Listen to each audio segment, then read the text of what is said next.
Miqtë të Supersport, përshëndetje, mirë se vini në emisionin e pasionit, mirë se vini në emisionin e shpejtësisë. Do të jemi pikërisht në këto minuta që na rezervojmë, duhet të shohim se çfarë ka ndodhur gjatë javës dhe duhet ta fillojmë menjëherë me të prezantuar të ftuarin tim, është një djalosh i ri dhe vjen nga Speed Hunters. Albi Pali, mirë mbrëma. Mirëmbrëma. Faleminderit që erdhët. Juve jeni Speed Hunters. Unë nga anglisht mund ta përkthej gjuetarët e shpejtësisë. Cili është gjahu juaj? Gjahu jonë është adrenalina, gjithçka që ka të bëjë me adrenalinën. Garat, makinat, motorat, gjithçka që ndodh në trojët shqiptare.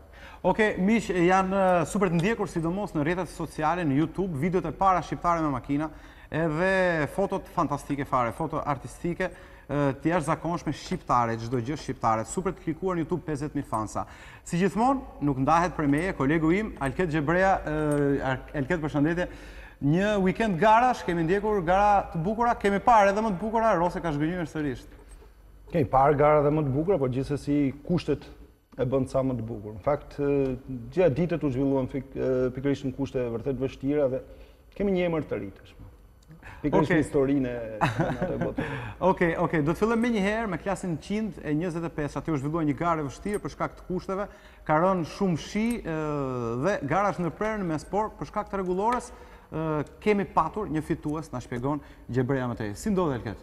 Atëherë, gara fillojnë kushtet vështira, por që në fund komisarët optuan për zgjedhjen më të drejtë. Tek e fundi ishte e rrezikshme që të vazhdojë gjatë në kushte të tilla dhe ekziston rregullore, një kusht që në fakt po plotësuan 2/3 e garës.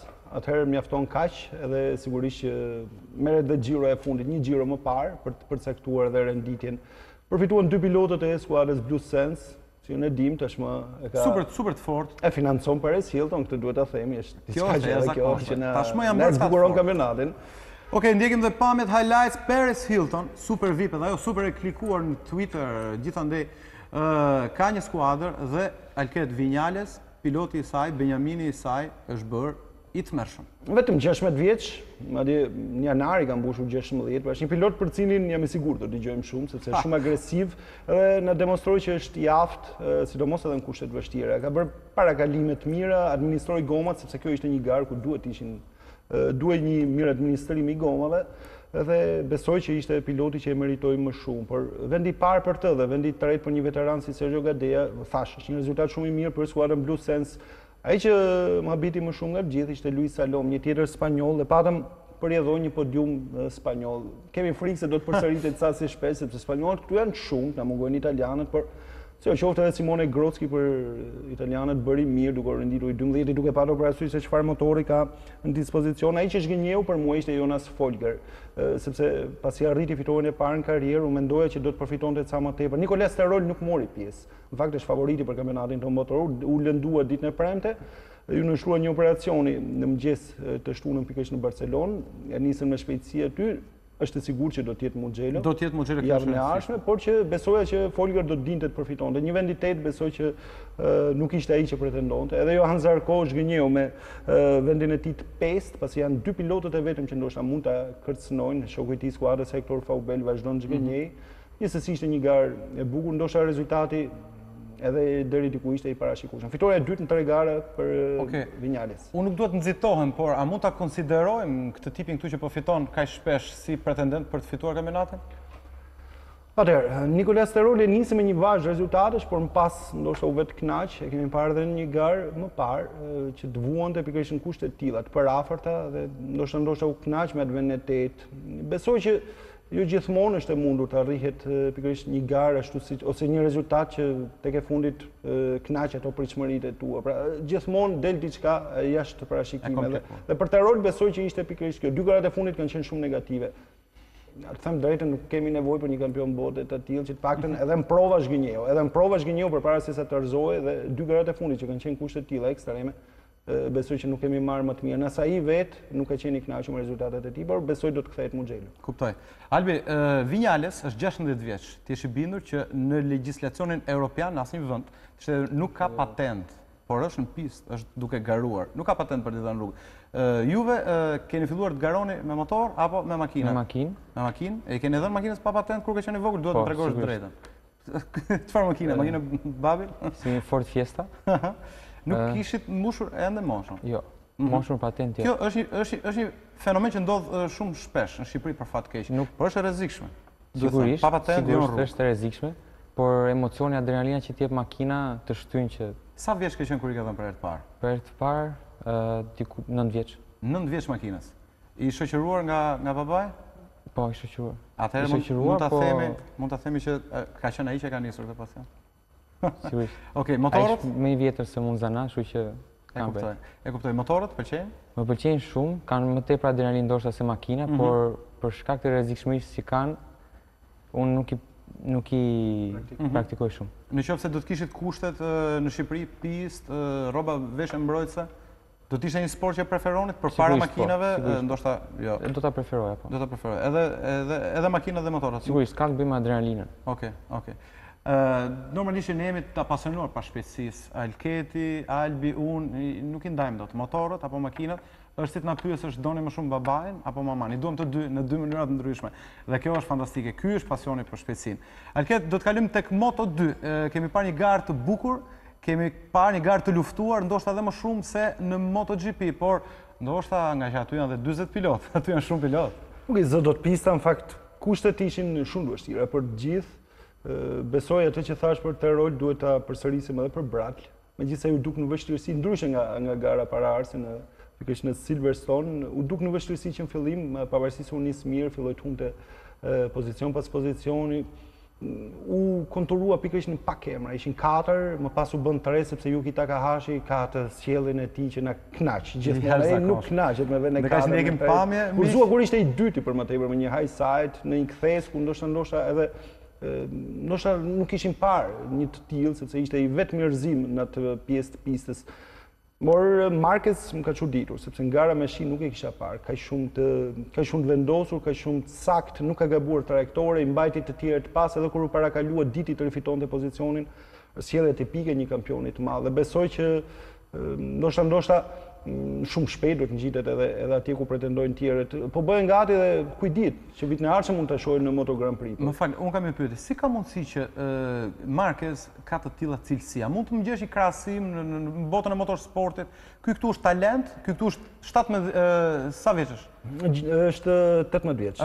Pra, si ka mundësi menaxhon garën, ditë sulmoj, ditë mbrohet? Ky këtu është full optional. Ky ka të gjitha. Këta e kanë më të thjeshtë rrugën Rion sepse ka patur pilot që e kanë nisur 15 vjeçar, dikur ka patur tjera limite, tani kanë rritur. Rekordin e ka Scott Redding, të kuptohemi. Ky ka hipur, por nuk kishte provuar një vend të dytë, dhe më pas theu dhe rekordet e Rossit në klasin 125. Nuk ndodhur rastësisht, besoj. Shkolla spanjolle që është përmirësuar ndjeshëm me Alex Crivillé apo me Sergio Gimernau me emra të tillë, gjërat ndryshuan aty. Nuk është rastësisht që kemi edhe Maverick Vinales apo të tillë, por unë besoj që këta të dy së bashku me Lorenzon do të bëjnë që Spanja të krenohet. Pedrosa është me hope DC, por këta janë emrat ku Spanja do të përqendrohet gjatë. Gara ishte shumë e bukur, mua më ka mrekulluar dhe turku Kenan Sofoglu.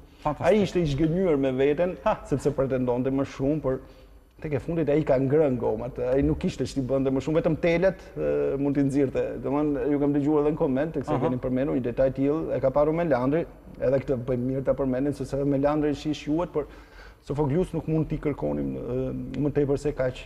Zëre se fitoi një shqiptar aty, me traditë që kanë turqit për më tepër, ndonë se i rritur në Gjermani, por Bradley mbylli keq, ndoshta... Për Bradley, unë pyes gjithmonë në koment, cili do të jetë ai pilot që do të ndalë Bradley, dhe Bradley është ndalur. Bradley është ndalur nga vetvetja, por aty ishte në pozicionin e 11, po humbte vazhdimisht pozicionin, nuk kishte ritëm me tjerët sepse ishin shkëputur pjesa shumë e avancuar e grupit, ishte shumë më përpara, nuk mund të bënte dot asgjë, thjesht po mundohet të limitonte dëmat, por gartë mirë kanë bërë disa. Bradley Smith konfirmohet sërish. Britaniku i ka merituar gjithë ato në fakt, çfarë i ka dhënë shtypi vendas dhe sigurisht edhe Mattia Passini. Por Alex Baldolini, miku i emisionit tonë, gjithsesi ka dalë më mirë 17 pozicione. I 12 që nuk janë pak pikë, domethënë ai okay, ka të rivalitetin. Ka parakaluar 17 veta, po të ishte në MotoGP nga i fundit i parë, duhet ditë. Gjithsesi ishte Max Neukirchner, që 28 pilot, Max Neukirchner, pilot që ka ardhur nga Superbike, por të dyja garat, po flasim për këto të dyja, kanë qenë shumë spektakolare. 28 pilot. Frikshme, është e frikshme. Është në Mugello gara e radhës dhe ka premtuar Sofoglu, sidomos Sofoglu ka thënë që pistat nuk i njoh 90% pistave, por do t'jap maksimum. Bëre mirë që unë dalë te ky argument sepse në fakt shumë e rëndësishme. Është shumë modest turku, pistat nuk i njeh. Domethënë pak a shumë është e njëjta sjellje si Ben Spies. Ben Spies bëri mirë në Superbike dhe më pas pati vështirësinë sezonin e parë, sigurisht kishte shumë pista ku duhet përshtate, por një kampion në supersport i tillë me stofin e Sofoglu jam i bindur që do të na kënaqë. Garën e fundit vjet sezonit pa kur fare eksperiencë në një kategori të tillë e pam se ç'ishte në gjendje të na jepte të na shfaqte. Kurse kjo garë ca më tepër. Sigurisht që do të ishte maksimumi po të kishte fituar, por unë besoj që nuk mund të merrte dot më shumë se kaq. Dhe besoj që edhe një garë më përpara kur u dëmtua Julian Simon mund të kishim patur një rezultat mirë prej tij, por ishte i pafat. Duhet të them edhe dy fjalë për Julian Simon, ka humbur pjesën më të mirë sezonit sepse i qelloi i rastisi pikërisht pjesa më e ngjeshur e kalendarit. E na vjen keq, do të kthehet, do duhet një muaj që të kthehet ende. Një mëkat për Julian Simon. Albi, juve keni organizuar gara në Gjadër, gara të organizuar dhe jo të organizuar, shkonit shpesh në Gjadër, dhe di që keni bërë edhe starte shpejtësie, makinë me motor. Cili është motori më i fuqishëm që juve i keni hyrë dhe keni provuar? Kam provuar një R6, kam qenë pasagjer Yamaha R6, Yamaha R6, sepse nuk jap vet. Ishte shumë adrenalinë, ndjehej shumë adrenalina. Por prap unë i qëndroj makina më sigurt. Më e sigurt. Okej, cila është makina mendon se mund t'ja marrë R6-s në akselerim, ndoshta duhet motori në akselerim është shumë më përpara. Top speed? Ndoshta edhe në top speed motori domethënë siç bën gara 0 deri në 400 metra motori duhet të jetë më përpara. Okej, për ata që nuk e dinë sepse unë kam qenë edhe e di si funksionon. Çfarë ka ndodhur në Gjadër? Në Gjadër shkonin shumë të rinj, shumë të pasionuar nga gjithë Shqipëria. Vinin nga Kosova, më ke thënë. Sigurisht. Çfarë ka ndodhur? Ka ndodhur dhe aksidente në Gjadër. Ka ndodhur dhe anullimi i garës në momentin e fundit. Sigurisht. Për ata që janë të interesuar, sepse që të gjithë flasin, pse nuk shkohet më në Gjadër? Nuk shkohet sepse Gjadri është bllokuar dhe nuk dihen kush e ka bllokuar dhe arsyet e bllokimit. Një nga arsyet kryesore është aksidentet e shpeshta që kanë ndodhur me motocikleta në Gjadër. Me motocikleta? Shkaqet kanë qenë nga më të ndryshme, pakujdesia e pilotit. Gjadri, më fal, do ta konsiderojmë pistë apo rrugë? Gjadri është pistë. Është pistë, nuk kalohet, nuk ka trafik. Nuk ka trafik. Është një aeroport, aeroporti është larg nga rruga kryesore, është aeroporti i vjetër i Gjadrit për shtatë. Çfarë ndodh atje? Atje nëse garat nuk organizohen miq, nëse garat nuk organizohen, nëse Albi do të provoj për shembull se sa shpejt mund të ecet me makinë sepse është një vend, është një aeroport. Atëherë ndodh që një njëri tjetër mund të kthehet, pra nuk ka rregulla, dhe aty ku nuk ka rregulla ka aksidente. Mendoj se zgjidhja është organizimi i garave, siç po më thoje, por juve për momentin nuk lejoheni që të garoni në Gjadër. Pse? Nuk lejohemi të garojmë sepse nuk ka Gjadri është bllokuar. Nga kush?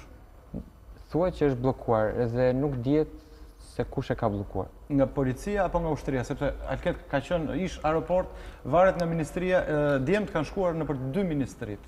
Kanë shkuar tek dera e njërës dhe te dera tjetër, i kanë përcjellë dhe kanë thënë nuk dihet. Vjen keq në fakt, sepse është vetëm mundësi për të organizuar gara. Është vetëm një vend ku dikush mund të shprehë pasionin dhe për më tepër në mënyrë të kontrolluar. Sepse shohim shpesh gjëra që nuk shkojnë. Për shembull rrugët tona, vjen keq ta them, por në Shqipëri okay. Trafiku është sa kaotik, po them ca, nuk po duhet të them më shumë. Megjithatë, aty ishte i vetmi, aty nuk po duhet të them përsëri ishte sepse është kohë e shkuar. Duhet besoj që aty përsëri do të vazhdojnë të ushtrohen aktivitete të tilla. Domthonë ka shumë pasion për sportet motoristike. Pra për 4 rrotat, për 2 rrotat, aty është një vend ku nuk i prish puna askujt, dhe sigurisht që të gjithë shkojnë edhe të paktën shfryna dufin. Pra ka një paradoks. Nëse që nuk e gjejnë gjekundi tjetër, do të shkojnë padyshim të gjë. Dhe ne jemi të kënaqur që të paktën aty ekzistojnë këto gjërat e sigurisë, sepse është më mirë aty se të marrësh qafë dikë tjetër në rrugë. Ky është paradoksi. Unë për këtë dua që të flas edhe. Mund të bëhet më e kontrolluar, natyrisht mund të bëhet më e kontrolluar. Absolutisht. Por nëse aty ka aksidente, sepse nuk ka rregulla, një garë organizuar nuk është lejuar që të mbahet. Një garë me rregulla, me ambulancë, me polici, i kishit çdo gjë. Pra keni filluar të organizoni evenimente dhe jeni ndaluar. Duke parë se pasioni jonë për makinat nuk mund të ishte vetëm Speed Hunters, atë ne si grup menduam të krijojmë edhe një shoqatë. Okej, cila është kjo shoqatë? Quhet RCA, Racing Club Albania. Okej. E themeluar dhe regjistruar me vendim gjykate. Pra është e rregullt zyrtarisht. Dhe po merremi momentalisht me organizimin e asaj gare që nuk u bë. Okej, çfarë keni ndërmend që të bëni? Ku keni ndërmend të trokisti që të zhvillohet ajo garë? Do mundohemi të trokasim kudo që të mundur për të siguruar një leje për zhvillimin e garës. Dhe gjithashtu kërkojmë edhe mbështetje që kjo garë të bëhet sa më e bukur. Okej.